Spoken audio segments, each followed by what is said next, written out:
नमस्कार दोस्तों, study IQ में आपका स्वागत है। मेरा नाम है कमलेंद्र शेखावत और ये हमारा वीडियो है on political science and international relations. यहाँ हम लोग जो आपका जनवरी को मेंस का पेपर हुआ था जिसमें पीएसआईआर जिन बच्चों का ऑप्शनल था, ये यहाँ पर हम वही पेपर डिस्कस कर रहे हैं। पीएसआईआर का पेपर आपको पता है कि दो पार्ट्स में डिवाइडेड है, पेपर 1, पेपर 2 एंड पेपर 1 जो है फर्दर डिवाइडेड है section A and section B. Similarly paper 2 भी सेक्शन ए सेक्शन बी में डिवाइडेड है। यहाँ हम पेपर 1 सेक्शन ए का पार्ट 2 डिस्कस कर रहे हैं। How part 2? क्योंकि हम पार्ट 1 जो है वो डिस्कस कर चुके हैं, उसमें हमने कुछ क्वेश्चंस डिस्कस किए थे पेपर के। यहाँ हम जो रिमेनिंग क्वेश्चंस है सेक्शन ए में से उन्हें डिस्कस कर रहे हैं। इस एंटायर वीडियो का आपको पीपीटी मिलेगा मेरे टेलीग्राम पे जिसका नाम है कमलेंद्र शेखावत, और साथ में आप मुझे अपने क्वेश्चंस kamlen.s मेरे इंस्टाग्राम पे मैसेज कर पूछ सकते हैं। So let's dive into the video now. Again the most important part, conceptual clarity बहुत जरूरी है, एंड फॉर दैट आपको अपनी कंसेप्चुअल क्लैरिटी को अगर क्लियर करना है तो आप UPSC optional political science and international relations का स्मार्ट कोर्स अवेल कर सकते हैं ऑन नो कॉस्ट ईएमआई। ये कोर्स आपको स्टडी आईक्यू की एप्लीकेशन के ऊपर और वेबसाइट पे दोनों पे मिल जाएगा। So this is a question paper guys. मैं हमेशा इस चीज के ऊपर एम्फेसाइज करती हूँ कि सी द ओरिजिनल पेपर आता किस तरीके से है उसको देखना जरूरी है। रीड द इंस्ट्रक्शंस, ये सब हम प्रीवियस वीडियो में डिस्कस कर चुके हैं। लास्ट वीडियो में हमने क्वेश्चन नंबर 1 से लेके क्वेश्चन नंबर 2 यानी यहाँ तक सारे क्वेश्चंस डिस्कस किए थे। क्वेश्चन नंबर 1 में सब क्वेश्चंस हैं, इसीलिए मैंने बोला क्वेश्चन नंबर 1 से लेके क्वेश्चन नंबर 2 तक डिस्कस किया था। आज हम क्वेश्चन नंबर 3 से डिस्कस करेंगे, राइट? एंड यहां तक जो है क्वेश्चन नंबर 3 एंड 4 जिसमें अगेन सब पार्ट्स हैं। So let's get into the video now. सबसे पहला क्वेश्चन जो है, explain the Aristotle view of politics, right? ये क्वेश्चन है 20 मार्क्स का question. Explain the Aristotle view of politics, to what extent do you think it has contributed to the modern day democracies, to the constitutional democracies, right? अगर आप इस question को पढ़ेंगे तो आपको अच्छे से समझ आ जाएगा। 2-3 बार पढ़ना जरूरी है क्वेश्चन को, कि इस क्वेश्चन में आपको 2 क्वेश्चंस दिखाई देंगे। सो जस्टिफाइड हो गया ये 20 मार्क्स का सवाल, राइट? कि ऑब्वियसली कंटेंट स्कार्सिटी नहीं होनी चाहिए। सो 20 मार्क के क्वेश्चन में आप ध्यान से देखें तो आपको स्टैटिक पार्ट भी दिखाई दे रहा है, एनालिटिकल पार्ट दिख रहा है, एंड इस क्वेश्चन को आपको एग्जांपल्स के साथ सपोर्ट करना है, right? Now explain the Aristotle view of politics. ये जो पार्ट है ये है static part. I am sure अगर आपने इसके सारे कॉन्सेप्ट्स क्लियर हैं, आपको आपने एरिस्टोटल के व्यूज पढ़ा है, तो आप आराम से इसके फर्स्ट पार्ट को कर सकते हैं। To what extent do you think it has contributed to the modern day constitutional democracies. Now यहाँ पर आपको एनालिटिकल अप्रोच अपनानी है।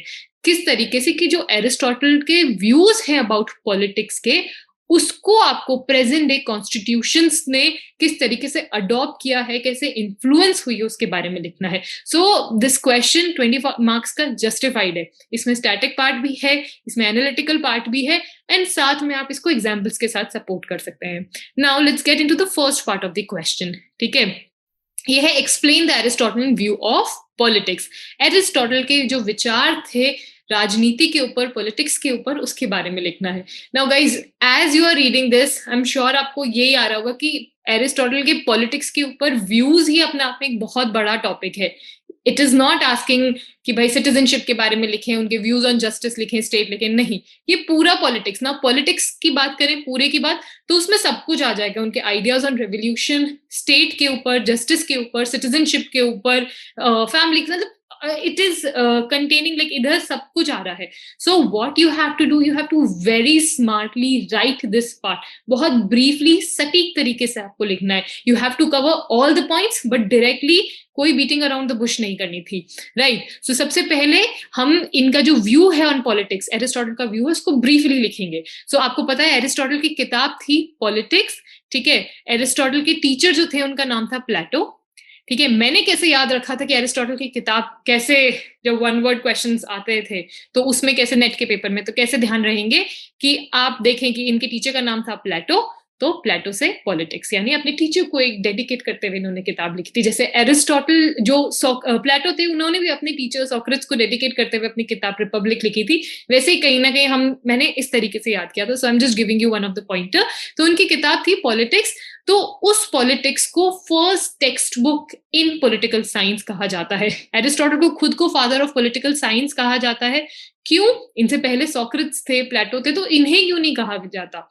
एरिस्टोटल ने जो व्यूज दिए थे वो बहुत प्रेग्मेटिक थे। उन्होंने पॉलिटिकल साइंस को बहुत सिस्टमैटिकली प्रेजेंट किया था। That is why he is the first, he is known as the father of political science, not Plato. क्योंकि प्लेटो जो थे उन्होंने इस तरीके से नहीं लिया था जिस तरीके से पॉलिटिकल साइंस को एरिस्टोटल ने एनालाइज किया था। तो अपनी किताब में उन्होंने theory of justice, property, family, slavery, citizenship भी लिखे यहाँ पे, ठीक है, theory of revolution, theory of state के बारे में बात करिए। सो उनका सबसे पहला जो थ्योरी ऑफ जस्टिस, ठीक है, उसमें आ जाता है, उन्होंने जस्टिस के बारे में बात की है। आपको प्लीज इसके बारे में बहुत सटीक तरीके से लिखना है कि उन्होंने जस्टिस को दो तरीके के बताया है, rectificatory justice and distributive justice.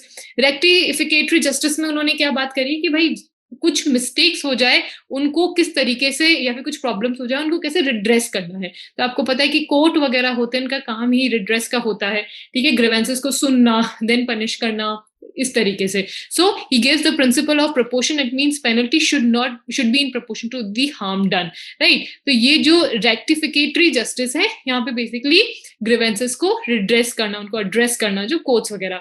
ना सबसे पहले पॉइंट में ही आपको प्रेजेंट डे मिल गया। कहीं ना कहीं आप देखेंगे जितने भी फेमस कॉन्स्टिट्यूशंस हैं, वहां की जो जुडिशरी है उसको कॉन्स्टिट्यूशन में एक बहुत अहम पोजीशन दी है। आप इंडिया का एग्जांपल लें कि इंडिया में जुडिशरी को बहुत इंपॉर्टेंट पोजीशन दी हुई है, क्योंकि बहुत इंपॉर्टेंट ऑर्गन है, कॉन्स्टिट्यूशनल ऑर्गन है। आप यूएस का एग्जाम्पल दें, ठीक है, तो पहला तो आप यही देख लें, यहाँ पे आ गया, राइट। देन उनका आइडिया ऑन पॉलिटिक्स कि उन्होंने प्रॉपर्टी, फैमिली एंड स्लेवरी, ठीक है, उसके उनके आइडियाज लिखे। सिटीजनशिप के बारे में लिखे कि उन्होंने आइडिया ऑफ सिटीजनशिप के बारे में बात की, बट वो सिटीजनशिप जो थी वो स्लेव्स को एंड वुमेन को नहीं देते थे, तो कहीं ना कहीं डिस्क्रिमिनेशन करते थे। सो अगर आपके पास वर्ड लिमिट होती है, टाइम होता है, तो आप इसको इनका क्रिटिसिज्म करते हुए आंसर में इंक्लूड कर सकते हैं। देन इनका बहुत इंपॉर्टेंट था थ्योरी ऑफ रेवोल्यूशन। एरिस्टोटल ने समाज कॉन्स्टिट्यूशन में किसी भी तरीके के बदलाव को रेवोल्यूशन ही कहा था। तो उन्होंने रेवोल्यूशन को समझाया था और रेवोल्यूशन को किस तरीके से रोकना है। तो ही वाज समबडी जिन्होंने पॉलिटिकल इनस्टेबिलिटी के क्वेश्चन को एड्रेस किया था एंड तरीके बताए थे कि किस तरीके से रोक जा सकता है। सो अगेन यहाँ पे मैं आपको स्टैटिक पार्ट बता रही हूँ, इसलिए यहाँ कवर कर रही हूँ। आगे मैं बताऊंगी कि उसको आप किस तरीके से प्रेजेंट डे कॉन्स्टिट्यूशन में इंक्लूड कर सकते हैं। तो इन्होंने बताया था कि किस तरीके से मोनार्की, एरिस्टोक्रेसी, ओलिगार्की, डेमोक्रेसी और दूसरे इश्यूज हैं जो रेवोल्यूशन लेकर आ सकते हैं। जनरल इश्यूज में आप पॉवर्टी, इनइक्वालिटी, इनजस्टिस, फमीन, ये सारी चीजें उन्होंने बात करी थी। Now theory of state. Aristotle ने थ्योरी ऑफ स्टेट में स्टेट को बहुत इंपॉर्टेंस दिए। उन्होंने राज्य को मतलब सबसे ऊपर रखा है। उन्होंने कहा है कि कोई भी व्यक्ति अगर इंसान है, कोई अगर ह्यूमन फॉर्म में आया है, तो वो अकेला नहीं रह सकता। अकेला वो रह सकता है या तो वो भगवान हो या वो बीस्ट हो, ये दो ही कैटेगरी में होगा तभी वो अकेला रह सकता है, अदरवाइज उसको हमेशा ग्रुप में रहने की आदत है। सो उसी पोटेंसी से इज अ नेचुरल, ये इसकी एक नेचुरल पोटेंसी है, उसी कारण से वो फैमिली में आता है, फैमिली से वो विलेज में आता है एंड विलेज से वो एक पूरे स्टेट में आ रहा है। सो उन्होंने ये भी कहा है कि जो स्टेट है ये ग्रोथ के ऊपर डिपेंडेंट है, एवोल्यूशन के ऊपर डिपेंडेंट है, right. So the state is कि भाई एकदम से कुछ नहीं हुआ है, धीरे धीरे ग्रोथ आई, कि भाई इंसान की नेचुरल टेंडेंसी है to always live in a group, ठीक है, एक एसोसिएशन में रहने की, अकेला इंसान रह ही नहीं सकता। साथ में उन्होंने कहा है कि हाईएस्ट एसोसिएशन स्टेट है, लेकिन मोस्ट इंपॉर्टेंट भी है। इनफैक्ट फैमिली और इंडिविजुअल के ऊपर भी स्टेट है। सो ही हैज गिवन ट्रिमेंडस, बहुत ज्यादा इंपॉर्टेंस दी है उन्होंने स्टेट को। राज्य को उन्होंने व्यक्ति के ऊपर, परिवार के ऊपर रखा है।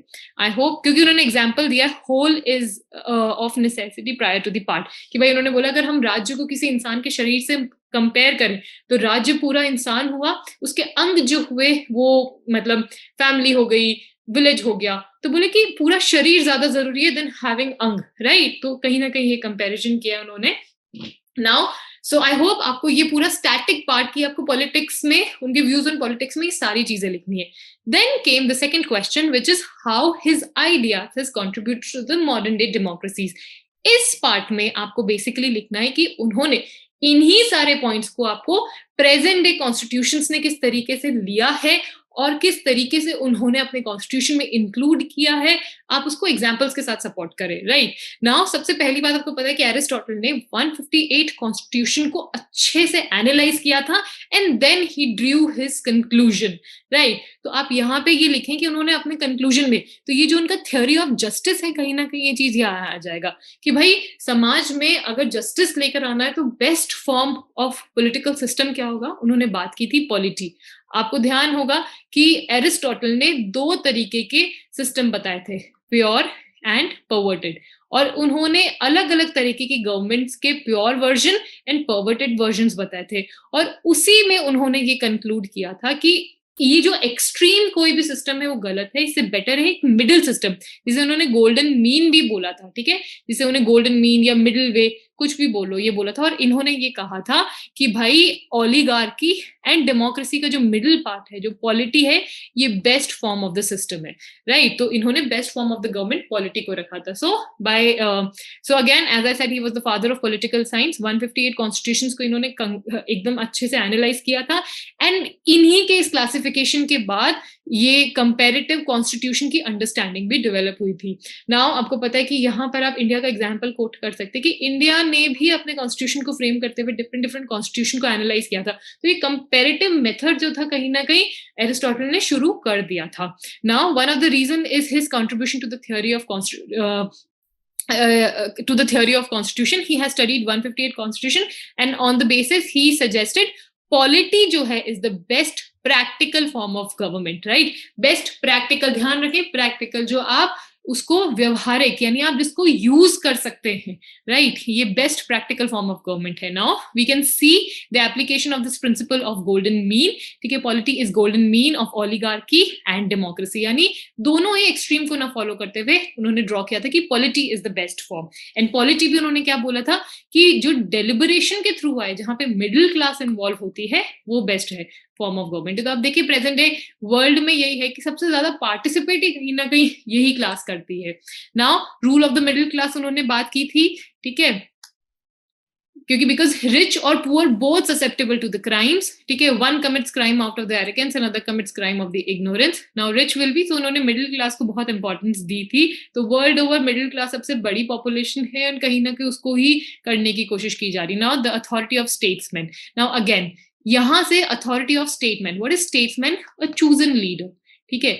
आपको पता है कि ये कॉन्सेप्ट हर जगह, इंडिया में भी इलेक्शंस होते हैं एंड हमारे लीडर को चूज करते हैं। यूएस में बात करें, जो भी टॉप डेमोक्रेसीज है वहां इलेक्शंस होते हैं एंड देन वहां पे लीडर्स आते हैं, राइट? इनके जो टीचर थे प्लेटो, उन्होंने बात की थी चूजिंग अ वाइजेस्ट पर्सन, जिसे उन्होंने फिलोसोफर किंग कहा था, और बोले फिलोसोफर किंग जो होगा that person should be made the ruler, ठीक है, उसको रूलर बनाना चाहिए। whereas what he suggested, एक स्टेट्समैन, और स्टेटमैन भी कैसे, जो डेलिब्रेशन, जो भी उस पर्टिकुलर रीजन के एरिया के जो अडल्ट पॉपुलेशन है वो अपनी मर्जी से अपना एक लीडर चूज करे, यानी वो डेलिब्रेशन के थ्रू लीडर आए। तो उन्होंने उनका ये कंट्रीब्यूशन जो है वो भी प्रेजेंट डे कॉन्स्टिट्यूशन में दिखाई देता है कि इलेक्शंस के थ्रू जो भी है वो लीडर्स आते हैं। Now the best approach to make laws, उन्होंने बोला डेलिब्रेशन के थ्रू, डिस्कशन के थ्रू। अगेन ये भी आपको पता है कि ये भी प्रेजेंट डे कॉन्स्टिट्यूशन ने यहीं से निकाला है।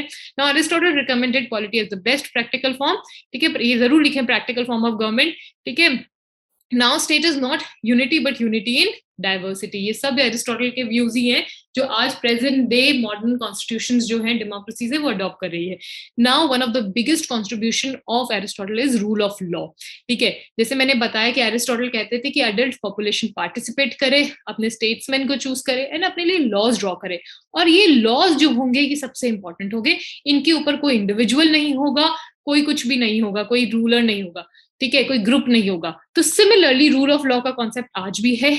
इंडिया की बात कर ले, इंडिया का कॉन्स्टिट्यूशन जो है वो सबसे ऊपर है, तो ये रूल ऑफ लॉ का कॉन्सेप्ट है ये कहीं ना कहीं एरिस्टोटल ने दे दिया था। एंड वर्ल्ड ओवर, यूएस की बात करें, इंडिया की बात करें, सब जगह यही कॉन्सेप्ट है, right. Then his major suggested by the for the revolution, Aristotle was somebody जिसने बहुत सही टाइम पे ये रिकॉग्नाइज कर लिया था, ये रियलाइज कर लिया था कि समाज में क्रांति हो सकती है। पहली बात उन्होंने क्रांति को रूम दिया था कि हो सकती है, किसी भी तरीके का अगर सिस्टम में प्रॉब्लम है, तो वहां पे क्रांति के चांसेस है। तो साथ में उन्होंने ये सजेस्ट किया था कि क्रांति को कैसे रोका जा सकता है। तो state should cultivate the spirit of obedience among the citizen, state should educate the citizens in civic virtues and state should inculcate the feeling of patriotism. तो सभी कॉन्स्टिट्यूशंस को आप देखेंगे, आपको कहीं ना कहीं ये सारे पॉइंट्स मिल जाएंगे कि स्टेट्स, हमारे इंडिया में ही आप directive principle of state policy, जहाँ पे हमें पेट्रियोटिज्म के बारे में बताया है कि हमें पेट्रियोटिक होना चाहिए, हमारे हमारे जो भी नेशनल सिंबल्स हैं उनकी रिस्पेक्ट करनी चाहिए। इंडियन कॉन्स्टिट्यूशन में ये चीज मिलेगी आपको। साथ में हमारे कॉन्स्टिट्यूशन में आपको इरेडिकेशन ऑफ पॉवर्टी की बात करी हुई है, राइट, कि किस तरीके से हमें फंडामेंटल राइट्स मिले हुए हैं, राइट। तो ये सारी चीजें बोले, अगर ये सब नहीं होगा तो क्रांति होगा। तो इस एड्रेस को भी एरिस्टोटल ने एड्रेस कर दिया। तो you can see, you can draw the connection कि किस तरीके से present day constitutions are inspired from the ideas of Aristotle. Aristotle की जो भी विचारधारा थी उससे आज जो है आधुनिक जो संविधान है कहीं ना कहीं बहुत इंस्पायर्ड है। I hope guys this is clear. Now, the next question is, when the nation becomes devoid of art and learning, it invites poverty. S.A. Khan, so assess the role of Sir Syed Ahmad Khan as a reformer. ये 15 mark का question है, right. और ये question I am sure जो बच्चे बहुत अच्छे से न्यूज़पेपर पढ़ रहे हैं उनको इस क्वेश्चन में प्रॉब्लम नहीं हुई होगी। आपको पता है कि 100 ईयर्स हुए हैं अलीगढ़ मुस्लिम यूनिवर्सिटी को, अक्टूबर में आई गेस 19 या 17 अक्टूबर को। तो there were lot of articles, Hindu में देख लें आप, बहुत आर्टिकल्स थे सर सैयद अहमद के ऊपर, अहमद खान के ऊपर। आप इंडियन एक्सप्रेस में ऑलमोस्ट उस वक्त, आउटलुक में, ऑलमोस्ट सभी मैगजीन्स में, न्यूज़पेपर्स में, क्योंकि कुछ तो भी ऐसा अचीव हुआ था 100 years of Aligarh Muslim University को, एमयू को हुए थे। तो there were lot of articles. तो पीएसआईआर वाले स्टूडेंट्स को तो उसी वक्त समझ जाना चाहिए था कि यूपीएससी क्वेश्चन सैयद अहमद के ऊपर देंगी इस बार। तो आई डोंट थिंक सो जिन्होंने पेपर पढ़ा होगा उनको दिक्कत आई होगी। सो सर सैयद अहमद खान जो थे एज अ रिफॉर्मर, इनको हम, इनके ऊपर क्वेश्चन हम ज्यादा एक्सपेक्ट करेंगे अगर सर सैयद अहमद खान के ऊपर आएगा ही। Plus he was a community leader, Muslim community के लीडर थे, rather than India as a whole. उन्होंने मुस्लिम कम्युनिटी के लिए बहुत काम किया था। यहां से हम किस तरीके से ड्रॉ कर सकते हैं कि ही सेट एन एग्जाम्पल कि लीडर्स को किस तरीके से होना चाहिए, राइट। सो पहली बात उनका रिफॉर्मर में आप यही चीज लिखे, from the very beginning of his life he made efforts for the community and country progressive and take them toward the modern life, ठीक है। तो उन्होंने कम्युनिटी के लिए बहुत सारे एफर्ट्स, जो मुस्लिम कम्युनिटी उसके लिए बहुत एफर्ट्स किए थे। साथ में उन्होंने कंट्री को प्रोग्रेसिव और मॉडर्न लाइंस पे ले जाने की। व्हेन ही वाज बोर्न, ठीक है, 1817 में आई गेस ही बोर्न हुए थे। उस वक्त ब्रिटिश जो सिस्टम था, यानी 1857, आपको पता है कि जो ब्रिटिशर्स थे ये अपनी पावर को कंसोलिडेट कर रहे थे, उन्होंने पूरी तरीके से स्टैब्लिश नहीं किया था। सो ये खुद भी एरिस्टोक्रेटिक फैमिली के थे, इनकी जो फैमिली थी वो मुगल्स को सर्व कर रही थी, रूलिंग फैमिली को सर्व कर रही थी। तो इन्होंने अपने सामने देखा था कि किस तरीके से पावर जो थी एक विंग से उठ के दूसरे विंग में जा रही थी। सो कहीं ना कहीं क्यों गई थी कि जो इंडियंस थे, जो मुस्लिम्स थे, वो बहुत ज्यादा डेरोगेटरी थे, बहुत रिग्रेसिव थे अपनी सोच में। तो इनको ये चीज रियलाइज हो गई थी कि अगर समाज में आगे बढ़ना है तो प्रोग्रेसिव होना बहुत जरूरी है, मॉडर्न लाइंस को बहुत फॉलो करना जरूरी है, राइट। तो ये इनका सबसे बड़ा कंट्रीब्यूशन है। ही वाज अ मुस्लिम लीडर, एक मुस्लिम लीडर थे ये, मुस्लिम कम्युनिटी के लिए इन्होंने बहुत काम किया था। लेकिन इन्होंने पूरी कंट्री के लिए एक एग्जाम्पल सेट किया था कि एक लीडर किस तरीके से होना चाहिए। So sir Syed Ahmad is the best known for Aligarh movement, ठीक है। अलीगढ़ मूवमेंट के लिए इनको सबसे ज्यादा जाना जाता है। Movement which was designed to reform the social, political, economic aspects of Muslim religion, ठीक है। जो मुस्लिम धर्म था उसमें किस तरीके से रिफॉर्म्स की जरूरत है। इन्होंने ये कहा था कि मुस्लिम धर्म कहीं ना कहीं एक स्टैग्नेट पोजीशन पे आ गया है, बहुत प्रोग्रेसिव हुआ करता था लेकिन उस टाइम इसकी स्टैग्नेशन के कारण ये ब्रिटिशर्स को एक अपॉर्चुनिटी मिली और वो यहाँ पर आ चुके। तो बोले अपने खुद के रिलीजन को रिफॉर्म करने की जरूरत है। जो भी प्रैक्टिसेस रिलीजन में मतलब इफेक्टिव नहीं है, जो आगे बढ़ने नहीं दे रही, उनको हटा देना ही बेस्ट रहेगा। So he also founded the scientific society. इन्होंने साइंस के ऊपर ट्रिमेंडस एम्फेसाइज किया था, which used to translate major works of science and arts into their language, Urdu, ठीक है। तो बहुत काम किया था। He also release 2 journals, the Aligarh institute and gazette, which was a part of scientific society, and Tahzeeb Akhlaq, ठीक है।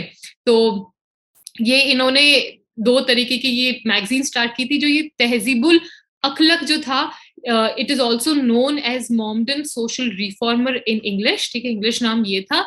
इस जो मैगजीन था इसका काम क्या था, it pleaded Muslim community that there is no harm, कि भाई किसी भी तरीके का कोई नुकसान नहीं है अगर वेस्टर्न साइंस को, इंग्लिश लैंग्वेज को अडॉप्ट करते हो। इनफैक्ट बहुत नीड ऑफ एन आवर थी उस वक्त अपने आप को प्रोग्रेसिव बनाना। ठीक है, उसमें लिखा था कि यूरोपियन प्रैक्टिसेस को अडॉप्ट करके किस तरीके से हम आगे बढ़ सकते हैं। इनफैक्ट उन्होंने इतना ज्यादा एम्फेसाइज किया था साइंस एंड उसके ऊपर कि उन्होंने ये तक कहा था कि जो स्टूडेंट्स है, यूथ है, उनको एक हाथ में अपने होली कुरान रखनी चाहिए, दूसरे हाथ में उन्हें अपने साइंस की बुक रखनी चाहिए। मतलब इतना ज्यादा उन्होंने इंटरप्रेट किया था लॉजिक के ऊपर और साइंस के ऊपर। इनफैक्ट उन्होंने ये भी बोला था कि इस्लाम खुद अपने आप में बहुत लॉजिक के ऊपर बेस्ड है, अगर ध्यान से पढ़ोगे। एंड इस्लाम खुद कहता है कि आगे बढ़ना चाहिए, प्रोग्रेसिव होना चाहिए, right? So he explain how Islamic faith would go with progressive scientific ideas of his time.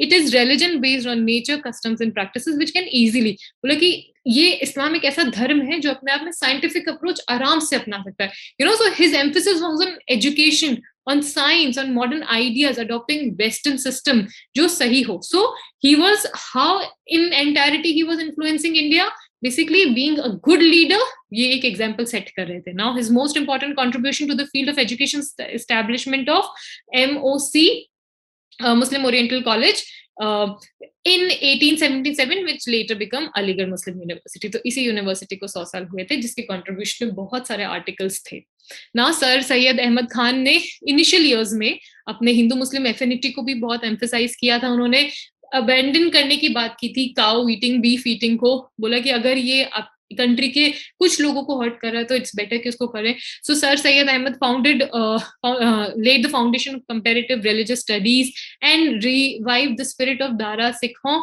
philosophy to bring major communities of India to find commonality in their religion and to assimilate themselves as a powerful stream. Okay, he was a very pragmatic leader. How he was a pragmatic leader? Because he became friends with Britishers. 1857 के time क्या हुआ था, जो 1857 की क्रांति था, उसका major नाम जो था वो ब्रिटिशर्स ने मुस्लिम्स के ऊपर लगाया था।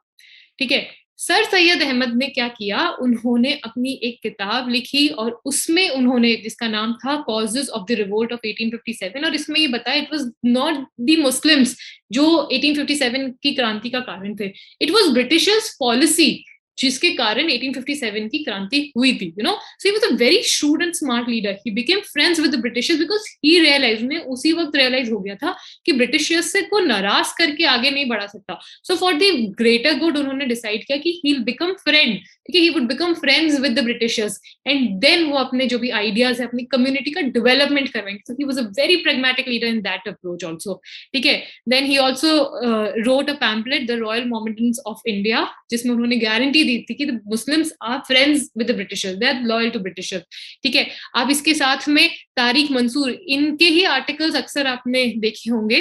ठीक है, ही इज जो अलीगढ़ मुस्लिम यूनिवर्सिटी है उसके वाइस चांसलर हैं, और इन्होंने सर सैयद अहमद के लिए कहा था that he started educational renaissance, he invited all Indian leaders to come together and struggle against the literacy. Professor Kidwai जो है उनके बारे में लिखे, ठीक है, says despite his Anglophile streak, he refused to accept the prevalent culture of genuflecting. His scientific outlook requires a thoughtful exploration that a simplistic historiographical work could not produce. Right? So I would suggest कि आप इसको quote करें। साथ में sir Syed Ahmad, obviously he was a reformer, he was a progressive leader, but he was not entirely numb on women education. उस time महिलाओं की शिक्षा के ऊपर बात करना बहुत बड़ी बात थी, तो it was a very smart move. He said it was important to teach women, चाहे उन्हें होम बेस्ड ट्यूशंस दो, उनकी स्कूल्स वगैरह की बात नहीं की, which eventually obviously उन्होंने आगे किया इसके लिए भी, but he said education was important. तो बोले कि चाहे होम, सो उन्होंने, मतलब he was a very pragmatic leader also, बहुत स्मार्टली उन्होंने अपनी बातों को रखा जिन्हें उस टाइम एक्सेप्ट करना इजी था। आई hope guys this is clear, ये आप आंसर आराम से कर पाए होंगे। Now, political philosophy, political ideology is primarily concerned with allocation of and utilization of power. Again, 15 marks का क्वेश्चन है, बहुत ध्यान से क्वेश्चन को पढ़ा होगा तो आराम से कर लिया होगा। ठीक है, इस क्वेश्चन में पूछा है कि पॉलिटिकल आइडियोलॉजी जो है is primarily concerned with allocation and utilisation of power. यानी पॉलिटिकल आइडियोलॉजी क्या कर रही है, उसका मेन काम है पावर को allocate with allocation and utilisation of power, power को एलोकेट करना एंड यूटिलाइज करना। ठीक है, यही आइडियोलॉजी का प्राइमरी काम है। ऑब्वियसली आइडियोलॉजी, पहले तो आप इस आंसर को किस तरीके से अप्रोच करेंगे, पहले आप पॉलिटिकल आइडियोलॉजी का डेफिनेशन क्या होता है, आप आइडियोलॉजी से क्या समझते हैं वो, एंड देन जो डिफरेंट स्कूल्स ऑफ थॉट है या डिफरेंट आइडियोलॉजीज है, हर आइडियोलॉजी डायरेक्टली और इनडायरेक्टली किस तरीके से इवेंट मतलब कनेक्ट करिए अपने आप को कि एलोकेशन ऑफ पावर कैसे होगी समाज में। Getting it? तो सबसे पहले पॉलिटिकल आइडियोलॉजी क्या होती है, basically set of ideas, beliefs, faith, आपके सिस्टम जो भी है, आप किसी पर्टिकुलर रियलिटी को डिफाइन करने की कोशिश कर रहे हो कि वो क्यों हो रही है और उसके क्या कॉन्सिक्वेंस होंगे। तो कुछ ग्रुप ऑफ पीपल की जो विचारधारा, जो फेथ है, बिलीफ है, ठीक है, वो उस पर्टिकुलर सिचुएशन को किस तरीके से डिफाइन कर रहे हैं, उसका किस तरीके से उसको चेंज ला सकते हैं, is ideology. So set of ideas used by particular group, thinker, school as reflecting realities और एम्ड एट जस्टिफाइंग और डिनाउंसिंग, या तो जस्टिफाई कर रहे हैं उस चीज को या डिनाउंस कर रहे हैं उस पर्टिकुलर रियलिटी को, ठीक है, इज आइडियोलॉजी, राइट, यानी बिलीफ है, ठीक है। Now according to Andrew Heywood, ideologies provide a perspective, एक पर्सपेक्टिव प्रोवाइड करते हैं एंड्रयू हेवुड के accordingly, that would through which the world can be explain, यानी पूरी दुनिया को एक्सप्लेन करने के लिए पर्सपेक्टिव जो प्रोवाइड किया जाता है वो आइडियोलॉजी होती है।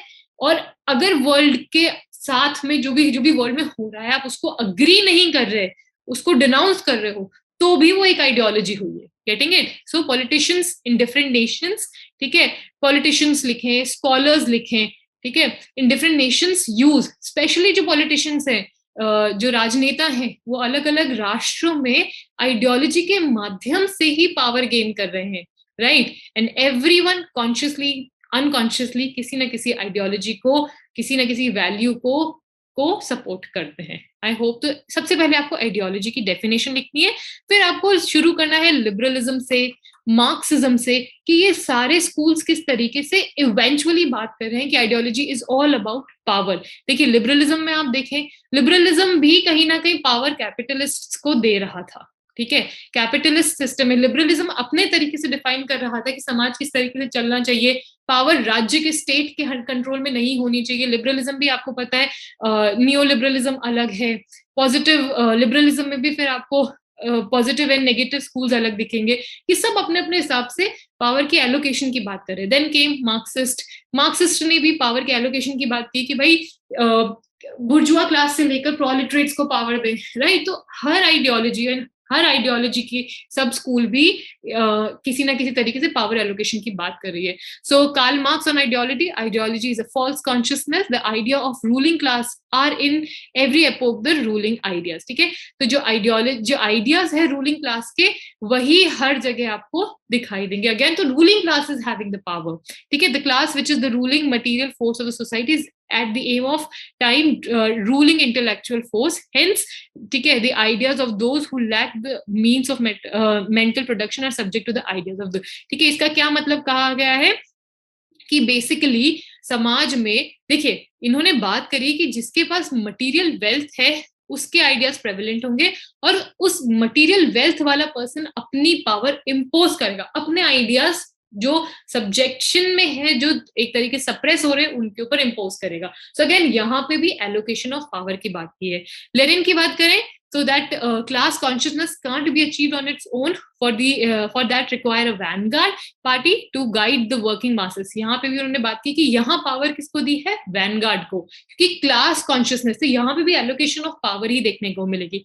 Gramsci on ideology, Gramsci argued that ideas of ruling class are conveyed by intellectual in such a way that it sounds common sense and it appeal to the people and they accept it as a true। बोले यहाँ पर भी जो ruling class है उसकी ideology को एक तरीके से एनफोर्स किया जा रहा है, ठीक है।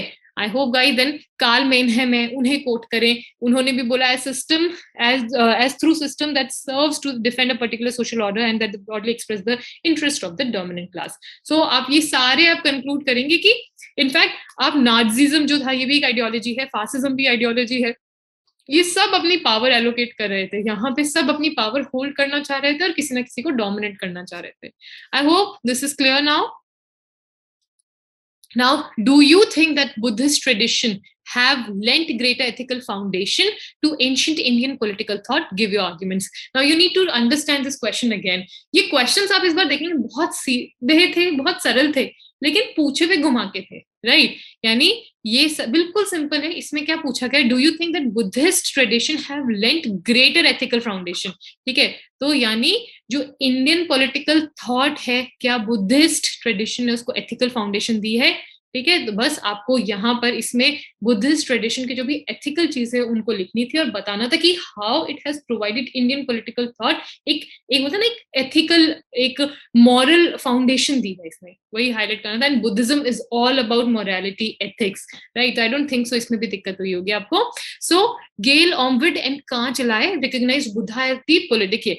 बुद्धा को रिलीजियस लीडर, स्पिरिचुअल लीडर माना जाता है, लेकिन गेल एंड कांचा जो थे, इन्होंने बोला था Buddha was also a political philosopher. ठीक है, पॉलिटिकल फिलोसोफर कहा था, उन्होंने बोला था कि बुद्धा के पास अलग अलग तरीके के लीडर्स आते थे, अलग अलग स्टेट के लीडर्स आते थे और एडवाइस लेते थे for good governance. So we wouldn't call कि Buddha was just a spiritual leader.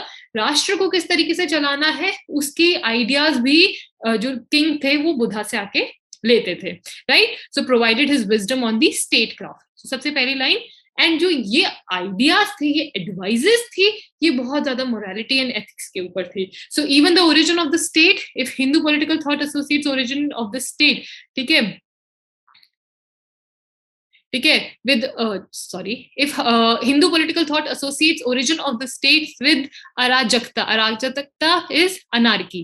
ठीक है, अनार्की, अगर हम हिंदू पॉलिटिकल थॉट की बात करें तो बोला कि अनार्की से स्टेट का ओरिजिन हुआ था, वेर एज बुद्धा कहते थे कि करप्शन के बाद स्टेट का ओरिजिन हुआ था। सो राजा का प्राइम काम क्या है, किंग का क्या काम है कि करप्शन को हटाना, जो ये मटीरियलिज्म आया है उसको इरेडिकेट करना, इन दुनिया को मॉरलिटी की तरफ ले जाना। सो एक तरीके से एक आप इधर महासंबत का बात भी करें, ठीक है। So in the theory of kings Buddhism represent republican tradition, now very important, ठीक है। उस टाइम जब मोनार्की की बात थी, इन्होंने रिपब्लिकन ट्रेडिशन की बात की थी, ठीक है, rather than monarchical. And what is Republican, तो आप देखिए यहाँ पे आपको मॉडर्न डे पॉलिटिकल थॉट दिखाई दे रहा है बुद्धिस्ट के आइडियाज में, ठीक है। इन्होंने बात की थी द किंग इज महासंवत। महासंवत कौन होता है, एक ऐसा किंग जो इलेक्टेड होता है बाय द काउंसिल। तो देखिए आपको यहीं पर दिखाई दे रहा है, क्योंकि बुद्धा के बाद जो भी सिस्टम आए थे वहां पे भी मोनार्की थी, ठीक है। जो हिंदुइज्म था,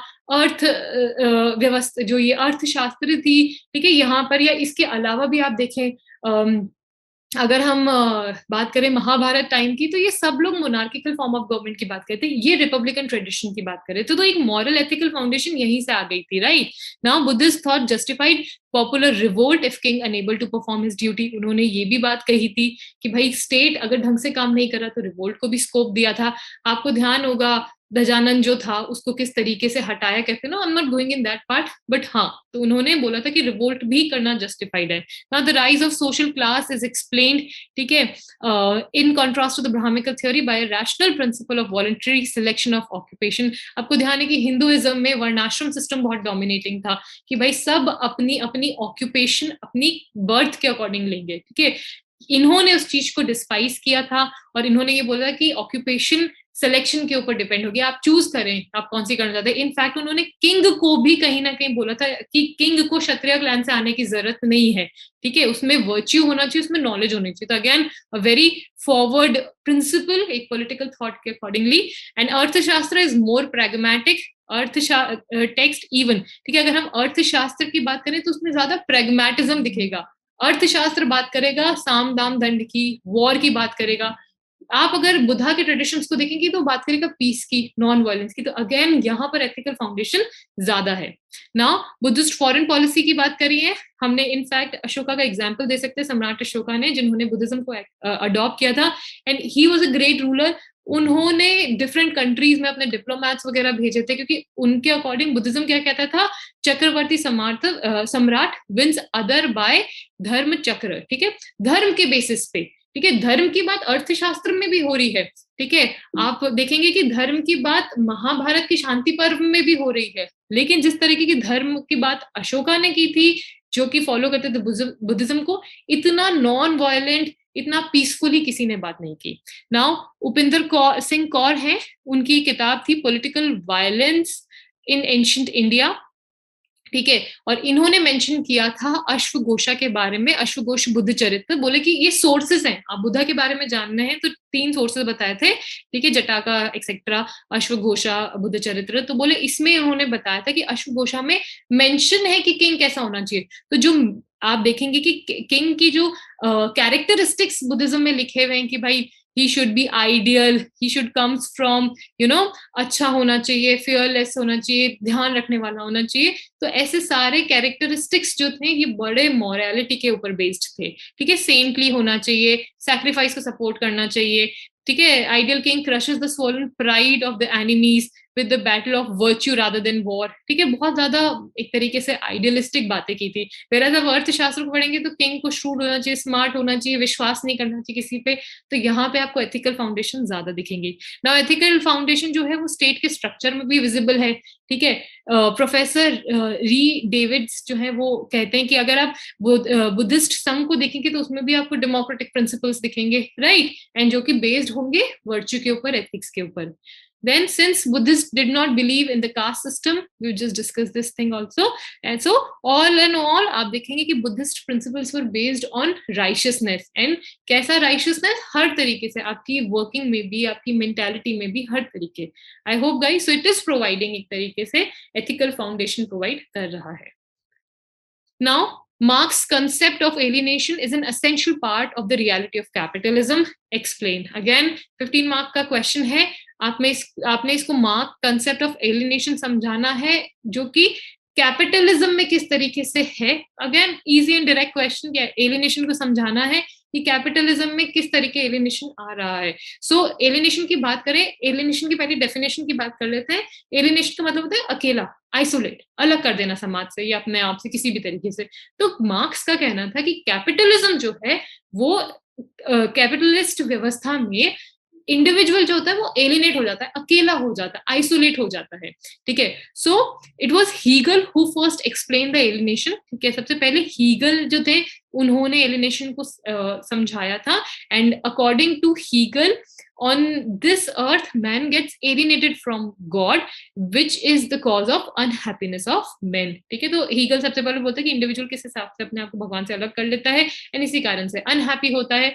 now the alienation of men ends in the state because state is the march of, ठीक है, God on the earth। Now then इसको फ्यूबरबाच जो थे उन्होंने जो ये हीगल का कॉन्सेप्ट था उसको और समझाने की कोशिश की। तो Feuerbach was in the group of young Hegelianism who were trying to understand Hegel। फ्यूबाक ने क्या बोला था, comes to the opposite conclusion. इन्होंने ऑपोजिट कंक्लूजन, जो हीगल ने तो क्या किया था कि इंडिविजुअल अपने आप को भगवान से अलग कर देता है इसलिए एलिनेट हो जाता है, और इसी कारण से वो स्टेट के पास जाता है, क्योंकि state is like a God, right. जो फ्यूबाक थे उन्होंने उल्टा दिया कहा था, ठीक है। He held that the God is source of alienation, बोले कि भगवान आपको अलग करता है, he is the source of alienation. So hence to be happy we should be free from the religion, धर्म से अलग हो जाए तो हम खुश हो जाएंगे। बिल्कुल ऑपोजिट जो हीगल ने बोलता है उसका बिल्कुल opposite. So he held that God is a source of unhappiness. Why, ठीक है। सो ये आपको बहुत डिटेल में लिखने की जरूरत नहीं, बहुत क्रिस्प एंड क्लियर कि भाई एलिनेशन का कॉन्सेप्ट आप जब समझाएं तब इसमें लिखें कि हीगल ने बात की थी, फ्यूबाक ने बात की थी। Now Marx gave the conception of alienation in the book Economic and Philosophic Manuscript, ठीक है। मार्क्स ने अपनी इस किताब में ये एलिनेशन का कॉन्सेप्ट हीगल से उठाया था, जो कि ठीक है इंस्पायर्ड फ्रॉम हीगल एंड फ्यूबाक, ठीक है, इधर से इंस्पायर्ड था। ये वाला जो है प्रैक्टिकली किस तरीके से कैपिटलिस्ट सिस्टम एलिनेशन सिस्टम हो है यहाँ पे हाईलाइट करना है। So Marx believe that the so called freedom in the capitalist countries is actually alienation rather than the, बोले कि जो कैपिटलिस्ट सिस्टम है, ठीक है, जो भी उदारवाद है एक्सेट्रा, कैपिटलिस्ट सिस्टम है, यहाँ पर फ्रीडम जो है वो सिर्फ एक तरीके से रियल फ्रीडम नहीं, वो एलिनेट कर रही है लोगों को, ठीक है। रियल फ्रीडम क्या होगी, जब हमें हमारी एसेंशियल्स जो है उनके बारे में सोचना नहीं पड़ेगा, उसकी टेंशन नहीं करनी पड़ेगी, वो रियल फ्रीडम होगी। So what is it saying, Marx believe that the so called freedom in the capitalist society is actually alienation rather than freedom. Freedom in capitalist society is false consciousness. Freedom means doing what one want, ठीक है। Freedom is the source of happiness and wellbeing. For Marx real freedom, Marx कहते हैं कि real freedom क्या है, कि आपको आपकी नेसेसिटी से फ्रीडम मिले, यानी आपको सोचना ना पड़े आपकी जरूरत के बारे में, वो फ्रीडम है। So it means when the basic needs of a man are fulfilled only then man is free, ठीक है। तो उन्होंने यही बोला कि इंडिविजुअल की जब बेसिक नीड्स पूरी हो जाएगी, ठीक है, उसी को ही एक रियल फ्रीडम बोलेंगे, राइट? तो इन्होंने इस कॉन्सेप्ट के बारे में बात की थी। So Marx believed that it is not enough to be free from God. बोले सिर्फ भगवान से फ्री होना, for the real freedom we need to change the basic structure of the society. How capitalism alienates man, man को कैसे alienate करता है? बोले कि इंडिविजुअल जो होता है वो बहुत क्रिएटिव, ह्यूमन बीइंग बहुत क्रिएटिव होता है, एंड वही पूरी ह्यूमन एसेंस है, ठीक है? तो बोले individual is a creative, individual is creative by nature, and वही रियल ह्यूमन एसेंस है।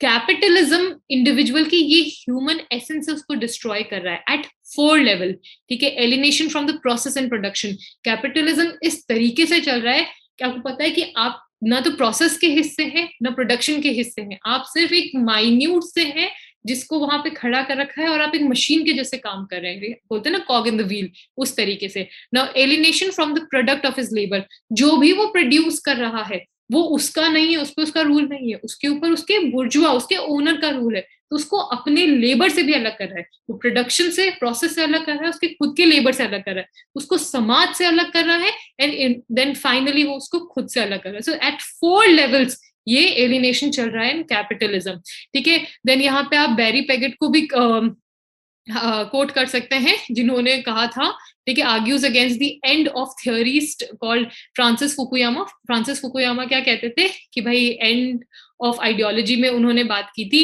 कि भाई लिबरलिज्म जीत चुका है, मार्क्सिज्म हार गया है, ठीक है? तो उन्होंने ऐसे बोला था, analyse at least 4 fundamental manifestation of the coercive nature of the American style capitalism, ठीक है? बैरी पेगेट ने ये बात की थी कि भाई किस हद तक कैपिटलिज्म चल रहा है, किस हद तक कोर्सिव नेचर है कैपिटलिज्म का, एक्सप्लॉइटेशन हो रहा है, excessive consumerism, negative effect of globalization, cruel economic inequality between persons, and it is deep irrational exuberance, ठीक है? Now capitalist society can never give freedom.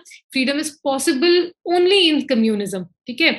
When man is fully assured that he can do what he wants to do and society exists for the protection of his basic necessity, the so-called freedom is, ठीक है, जो ये जो freedom बात की है, isolation. जो capitalist system में जो फ्रीडम है वो एलिनेशन है, वो आइसोलेशन है, एंड कैपिटलिस्ट सिस्टम जो है ये पूरा ऑर्गेनिक लिंक है बिटवीन इंडिविजुअल एंड सोसाइटीज को डिस्ट्रॉय कर देगा। So best system is communism. I hope guys आपको ये क्लियर हो गया अच्छे से। Now free and fair deliberation is the foundation of democracy. कुछ नहीं है डेलिबरेटिव डेमोक्रेसी, आपको पता है फॉर्म्स ऑफ डेमोक्रेसी जिसमें हम पार्टिसिपेटरी डेमोक्रेसी पढ़ते हैं, ठीक है? वैसा ही ये हम डेलिबरेटिव डेमोक्रेसी पढ़ते हैं। तो फ्री एंड फेयर डेलिबरेशन, तो आपको डेलिबरेटिव डेमोक्रेसी को बताना था। तो व्हाट इज डेलिबरेटिव डेमोक्रेसी? कि भाई डेमोक्रेसी का एसेंस है कि डेलिबरेशन हो, बातचीत हो, डिस्कशन हो, ठीक है, डिबेट्स हो, यही एसेंस है, ठीक है? So democracy must value open and public deliberation on issue of common concern, जो भी कॉमन कंसर्न है उसके इश्यूज में ओपन एंड फ्री, यही रियल डेमोक्रेसी है। तो ये बहुत इंपॉर्टेंट है। इनफैक्ट ना पार्टिसिपेटरी डेमोक्रेसी काम करेगी ना कोई और डेमोक्रेसी काम करेगी अगर वहां डेलिबरेशन ना हो। So it starts from the assumption of individual as an autonomous person, ठीक है? इंडिविजुअल ऑटोनमस पर्सन है, पर फिर भी सोसाइटी में एक रिलेशनशिप सभी लोगों के बीच में है और इंटरेस्ट कहीं ना कहीं एक दूसरे से टकरा सकते हैं। तो उन इंटरेस्ट को सॉल्व करने के लिए हम किसी कॉन्फ्लिक्ट में ना जाए, इससे बेटर है हम डिस्कशंस के थ्रू, डेलिबरेशन के थ्रू अपने प्रॉब्लम्स को सॉल्व करें, एंड यही ट्रू डेमोक्रेसी है। So it sees people as a resulting to each other, relating to each other, seeking influence, यानी इन्फ्लुएंस करके, बातचीत करके अपने जो भी कंफ्यूजन है उनको सॉल्व करें। Now for advocates of deliberate democracy, persuasion, ठीक है, परसुएशन जो है is best basis of political power because it alone respects the autonomy of individual and value their society, ठीक है? तो सिर्फ डेलिबरेशन के थ्रू ही अपन परसुएट कर सकते हैं। Now it also gives individual control over the important aspects of their lives, make for a greater and continuous accountability of the political power. Deliberation के through जो पॉलिटिकल पावर में लोग बैठे हैं उनको भी अकाउंटेबल किया जा सकता है। Now so free and fair deliberation, democracy free and fair deliberation की होनी चाहिए, ठीक है? So the very idea of democracy is a form of government where laws are formulated, कि जो कानून बन रहे हैं वो रैशनल डिबेट के बाद बन रहे हैं, लोगों को इनफ स्कोप दिया जा रहा है। देन आप स्कॉलर्स को कोट करें, पेरिकल को कोट करें, एरिस्टोटल को करें, जॉन रॉल्स, एरिस्टोटल के बारे में भी जस्ट डिस्कशन किया कि वो भी डेलिबरेटिव डेमोक्रेसी को सपोर्ट करते हैं। अमर्त्य सेन को करें, ठीक है, Amartya Sen is inspired by Rawls, he believed that there should be public debate without which government will never pay attention, ठीक है। उन्होंने ये तक बात की है, एग्जाम्पल भी दिया है कि इंडिया में हेल्थ इश्यू के ऊपर कोई सॉलिड काम नहीं किया गया क्योंकि उसके ऊपर पब्लिक डिबेट नहीं हुई थी। सो बोले कि अमर्त्य सेन बोलते हैं कि वो भी कहते हैं कि debates deliberations are the essential part of democracy, right.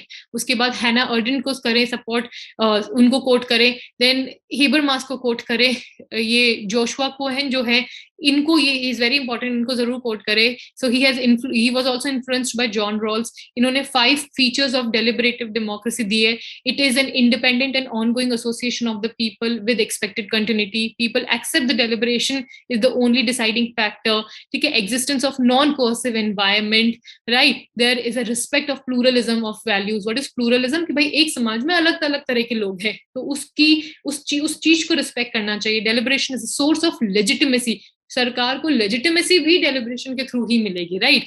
Now advantage of free and fair deliberation would provide best solution, ठीक है, एडवांटेजेस क्या है कि बेस्ट सॉल्यूशन होंगे, गवर्नमेंट को लेजिटिमेसी मिलेगी, बेटर पॉलिसीज आएगी, सब्सटेंसिव डेमोक्रेसीज जो है उसको लाया जा सकेगा, नहीं। And then all around the world there is a growth of either the dictatorship of executive, of activism or judiciary। देखा जा रहा है कि deliberative democracy जो है ये सिर्फ noisy democracies में convert हो रही है, audience democracy में हो रही है, real democracy कहीं ना कहीं इसका decline देखने को मिल रहा है। So आप इसके साथ इसको conclude कर सकते हैं। So I hope guys this is clear। 15 mark का question था, easy था। Thank you so much for joining us। आप हमें इन नंबर पे contact कर सकते हैं।